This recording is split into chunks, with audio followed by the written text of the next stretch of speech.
I stood by the floor-to-ceiling window of my penthouse office in downtown Chicago, watching the city's lights shimmer against the twilight sky. 48 stories below, employees trickled out for the evening, including my father, stepmother, and half-brother, unaware that they worked for me. 7 years ago, they had thrown me out of our house, branding me a failure and a burden. Now, they drew paychecks from Titan Innovations, the tech giant I built from nothing, and they still had no idea I was its founder and CEO. "Miss Adams?" My assistant Claire's voice chimed over the intercom. "Everything's confirmed for tomorrow's town hall. Are you sure you want to go through with this?" I smiled faintly, fingertips brushing the cool glass. "Yes," I said. "It's time." The memory of that night was still razor sharp. I was just 19, fresh out of a small Midwestern college with a degree in software engineering, not the business finance degree my father had demanded. "You'll never survive without a real career," he had barked at me across the kitchen. "Nobody gets rich writing code in a basement." Meanwhile, my half-brother Ryan was the family's golden boy, already clerking for a prestigious investment firm, already boasting about his future MBA. When I refused to take the entry-level bank job my father had secured for me, he erupted. "If you're too proud for our help, get out." I had exactly 30 minutes to pack. My stepmother, Lydia, watched from the hallway, cold and silent. "This is for the best, Rachel," she said flatly. "Maybe a little failure will teach you humility." Ryan had just laughed as he held the door open.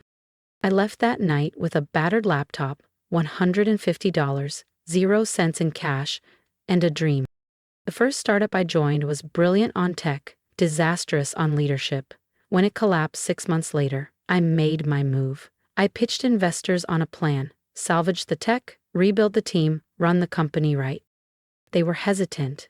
I was young, unpolished, and completely unknown, but my vision was clear, and my coding skills undeniable. They took a gamble on me.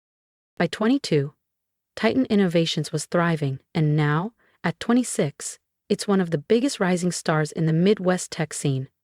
I kept my ownership hidden behind shell companies and let our charismatic COO become the public figure. But tomorrow, at the annual meeting, the veil would lift. Tomorrow, my family would finally realize whose empire they had spent the last 3 years working for. And this time, I wouldn't be the one walking away.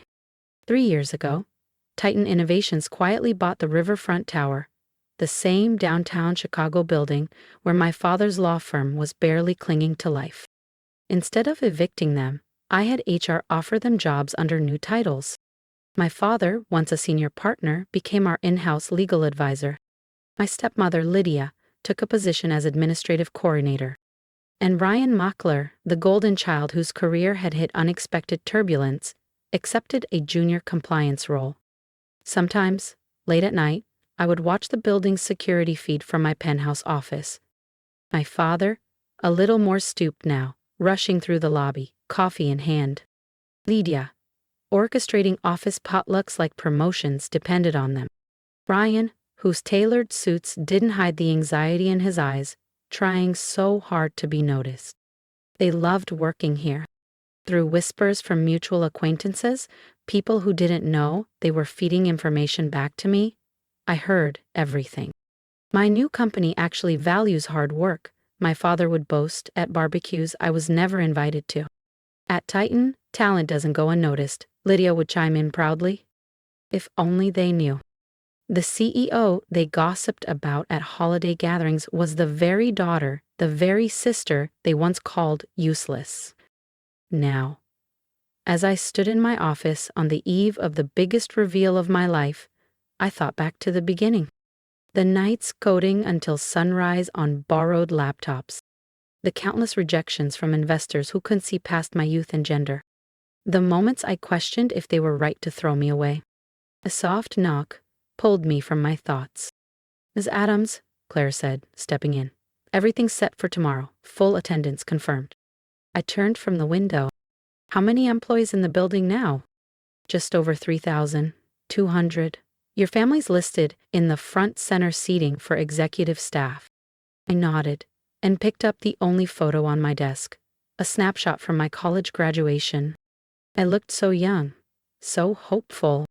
I had no idea that within months my own family would cast me out. Claire hesitated. Are you sure you're ready for this? I placed the photo back down gently. I'm sure. They need to see. They need to know exactly who they buried, and who rose anyway. Tomorrow wasn't just about my identity. It was about unveiling Titan's newest creation, a revolutionary AI legal platform set to disrupt everything traditional firms relied on. The timing was poetic. The daughter they abandoned had built the future they would now depend on. My phone buzzed. An email from my father, addressed to the department head. Excited to finally meet the mysterious CEO tomorrow, hoping it's someone who truly understands what real success looks like. I smiled to myself, a slow, steady smile. He was about to find out. I have some suggestions about restructuring the legal department. My father's email had ended. I smiled faintly. He still believed his old-school mindset was the secret to success, still convinced that connections mattered more than innovation. Tomorrow would shatter those illusions. Claire stepped into my office, holding a dark blue folder. Your speech notes for tomorrow, though honestly, I doubt you'll need them. I took the folder, feeling the weight of 10 years' worth of battles settle into my hands. 10 years, I murmured. 10 years of building Titan Innovations from a dream into a powerhouse. 10 years of my own family working under my roof, catching checks signed by the daughter they discarded, without ever knowing. I turned back toward the skyline, the city alive with 1,000 lights. And I realized this wasn't about revenge anymore. It never really had been. It was about rewriting the definition of success. About proving that it doesn't always come from the polished, predictable favorite. Sometimes, it comes from the outcast, the underestimated one, the so-called failure. Claire, I called as she reached the door. Alert security. Tomorrow might get emotional. She nodded, without asking questions. We both knew. Once my family realized who had been pulling the strings all this time, the fallout would be seismic. But I was ready. I hadn't built an empire by running from confrontation. Tomorrow, the daughter they threw away would show them exactly what useless could do. The company auditorium was packed. More than 3,000 employees filled every seat, the atmosphere humming with excitement. For a decade, Titan Innovations' elusive CEO had remained a rumor, a ghost story in corporate circles. Today, that myth would finally take human form. I stood behind a wall of two-way glass in the preparation room, watching the front rows fill. There they were, my father, sitting up straighter than usual, smoothing down his tie, probably rehearsing the advice he planned to graciously offer the CEO. Lydia, primping in her seat, clearly eager to talk about her charity connections. And Ryan, checking his reflection in his phone, hoping the CEO would be his ticket to a real promotion. Just 2 minutes, Claire whispered, offering me a bottle of water. I took a sip, studying my reflection in the glass. Gone was the 19-year-old girl they'd thrown out into the streets. Standing in her place was a woman in a perfectly tailored navy suit, polished, composed, and undeniably powerful. The COO's voice echoed across the auditorium as he began his introduction. He spoke about Titan's rise, from a shaky startup to a titan, literally, of the tech industry. He spoke of our breakthroughs in AI, our rapid expansion, our disruption of old industries. And finally, he spoke of today's announcement, the launch of our cutting-edge legal AI platform. And now, he said, smiling toward the wings, the moment you've all been waiting for. Please welcome Titan Innovations founder and CEO, the visionary behind it all. I stepped forward. The moment had come. I stepped into the spotlight. The massive auditorium fell into stunned silence.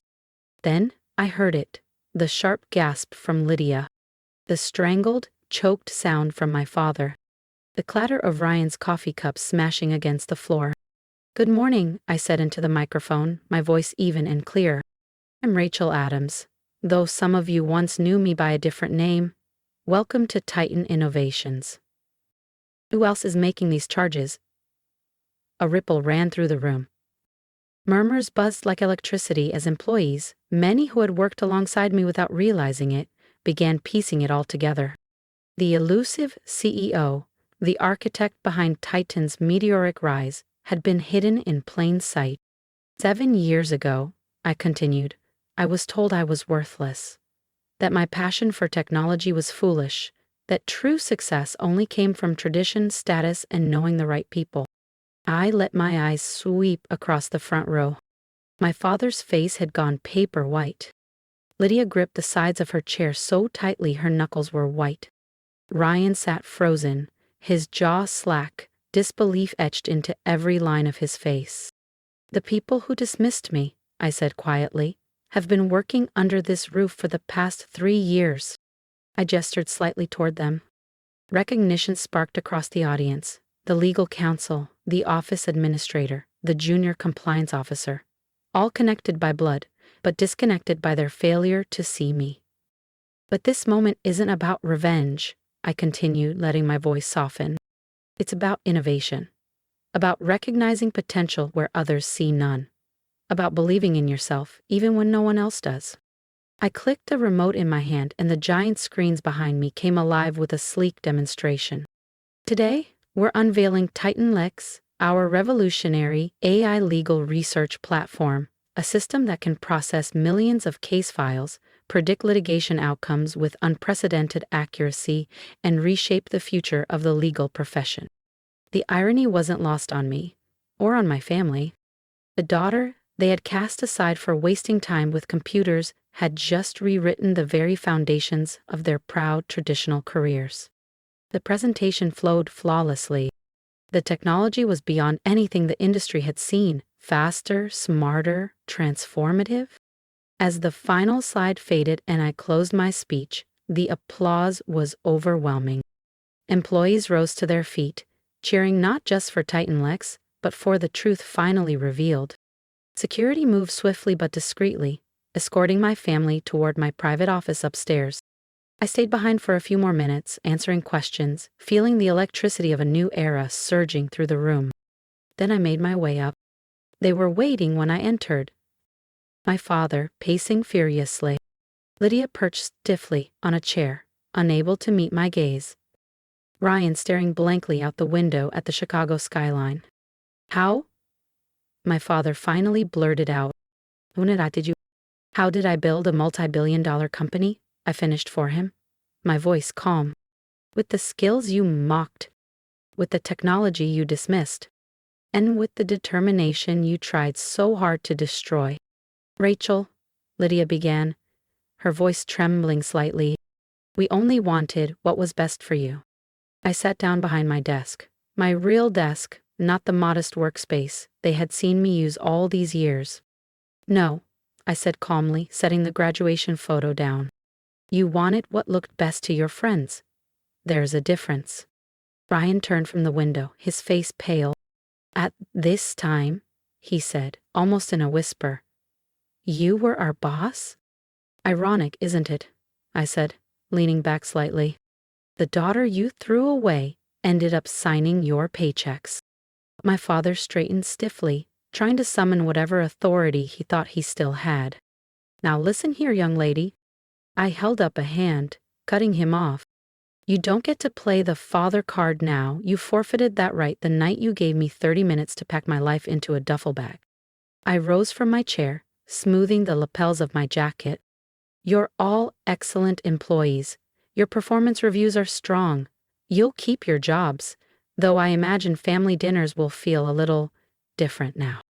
You're letting us stay? Lydia whispered, disbelief clouding her face. Like I said, I replied, steady and sure. This was never about revenge. It's about proving that success doesn't have just one face. Sometimes it comes from the person you least expect. They left my office looking shattered, their decades of quiet superiority stripped away, faced with the undeniable reality. The daughter they had called useless now held their careers in the palm of her hand. The next few months brought changes they hadn't anticipated. My father's restructuring proposals, they gathered dust. Our Titan Lex AI system rendered most of his suggestions obsolete before they even reached my desk. Lydia's prized social connections, the charity boards and golf club contacts, meant nothing here. Titan valued innovation, merit, and resilience. Not cocktail party chatter. Brian struggled the most. For the first time, he realized that advancement didn't come from handshakes and name-dropping. It came from results. But something else changed too, something I hadn't expected. Slowly, cautiously, they started to see me. Not as the stubborn, disappointing daughter who had refused to walk their carefully laid path, but as someone who had carved her own. Family dinners eventually resumed, but they were different now. As held in my penthouse overlooking the skyline. The conversations shifted, too, less about appearances and more about ideas. Real discussions about innovation, creativity, and what it truly meant to succeed.